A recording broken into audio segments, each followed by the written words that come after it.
জায়গার মধ্যে 3 লক্ষ মানুষ হয়, হয়তো বা 20 লক্ষ হইতে পারে, 15 লক্ষ হইতে পারে, কিন্তু 3 লক্ষ কিভাবে হইতে পারে? এত বড় একটা জলজন্ত সত্য কথা এতদিন কেন মানুষ জানলো না? এত বছর কেন জানলো না? 53 বছর কেন জানলো না এত বড় একটা সত্য কথা?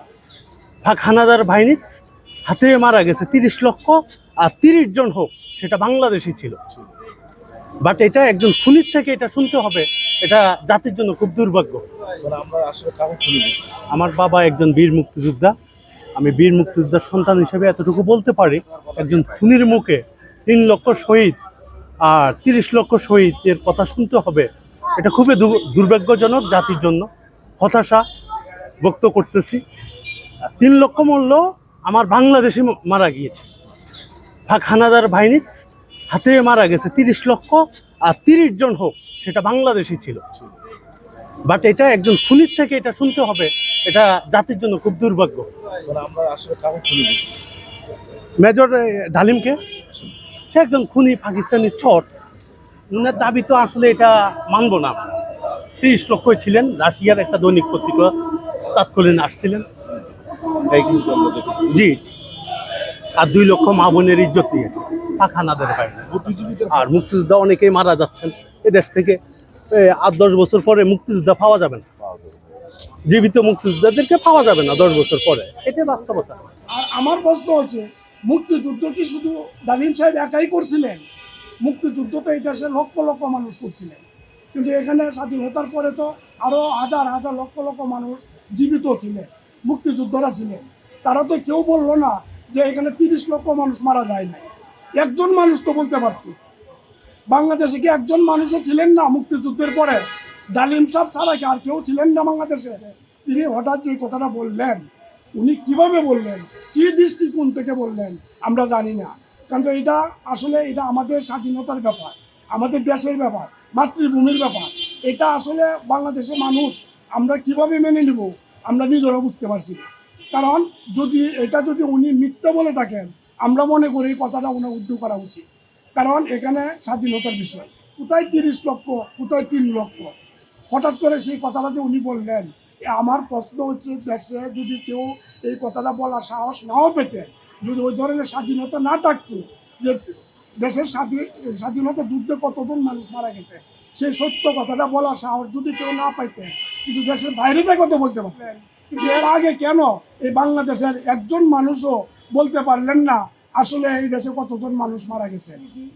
যারা স্বাধীনতা যুদ্ধ করেছে তাদের মুখ থেকে যেভাবে আমরা জেনেছি, শুধু একটা কথা আমরা জেনেছি, এই মুক্তিযুদ্ধে 30 লক্ষ মানুষ প্রাণ হারিয়েছে, তার চেয়ে আরো বেশি বা কম হতে পারে। কিন্তু 3 লক্ষর বিষয়টা, এটা একেবারেই সত্যি আমাদেরকে একটা মানে দ্বিধাদ্বন্দ্বের মধ্যে ফেলে দেওয়া হয়েছে। 30 লক্ষর জায়গার মধ্যে 3 লক্ষ মানুষ হয়, হয়তো বা 20 লক্ষ হইতে পারে, 15 লক্ষ হইতে পারে, কিন্তু 3 লক্ষ কিভাবে হতে পারে? এত বড় একটা জলজন্ত সত্য কথা এতদিন কেন মানুষ জানলো না? এত বছর কেন জানলো না? 53 বছর কেন জানলো না এত বড় একটা সত্য কথা? হ্যাঁ, মুক্তিযোদ্ধার সংখ্যা আসলে 3 লক্ষ। 3 লক্ষ এটা আমরা বিভিন্নভাবে জাস্টিফাই করছি, দেখছি, আমাদের অনেক নেতার মুখেও শুনছি, কিন্তু আসলে ওই সময় 3 লাখের জায়গায় 13 লাখ বের হয়ে গেছে শেখ মুজিবুরের মুখ দিয়ে, যার কারণে ওইটা প্রুভ হয়ে গেছে। 30 লক্ষ জানছি আমরা, এটা আমরা ইয়ে করতে পারি। 3 লক্ষ আমরা শুনিনি, তো 30 লক্ষ শুনছি আমরা।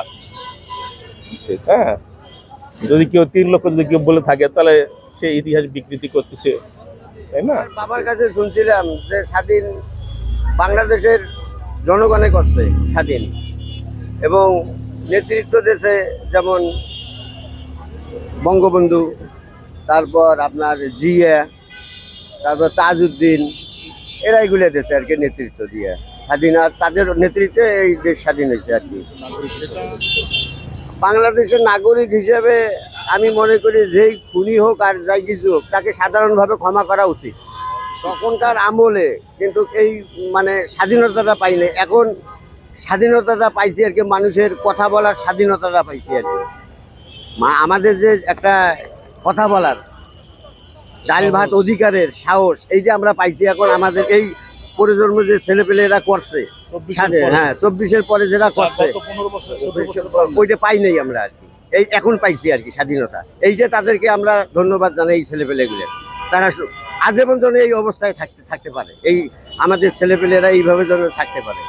আমি এই 65 বছর ঢাকাতে রাজনীতিক আইছে আর গেছে, উল্টাইছে আর হইতে। সাংবাদিক তোফাজ্জল হোসেন মিয়া, মানিক মিয়া, তার সাথেও আমার কথাবার্তা হয়েছে। এক সময় আমি ছিলাম তখন পুরান মেজর ডালিম যে মারছে এই কথাটা আমি যে কারে শুনছি, তখন আমি মালিবাগ যে মারছে এটা কথাটা বলছে ঘটনা, এটা ওই মালিবাগ থাকতে আমি তখন তখন ফজর 4টা 4:30 হবে এইরকম। আন্দোলনটা বাসন করছে বেশি। হ্যাঁ, শেখ মুজিব ছিল তখন একাই ইন্ডিয়ার ভিতরে। হ্যাঁ, এই দেশ স্বাধীন পরে না শেখ মুজিব আসছে। স্বাধীনের পরে শেখ মুজিবুর রহমান বাংলাদেশে প্রবেশ করেন। মাওলানা ভাসানীর অবদানটা ছিল। হ্যাঁ, মাওলানা ভাসানীর অবদানটা বেশি। হ্যাঁ, বেশি।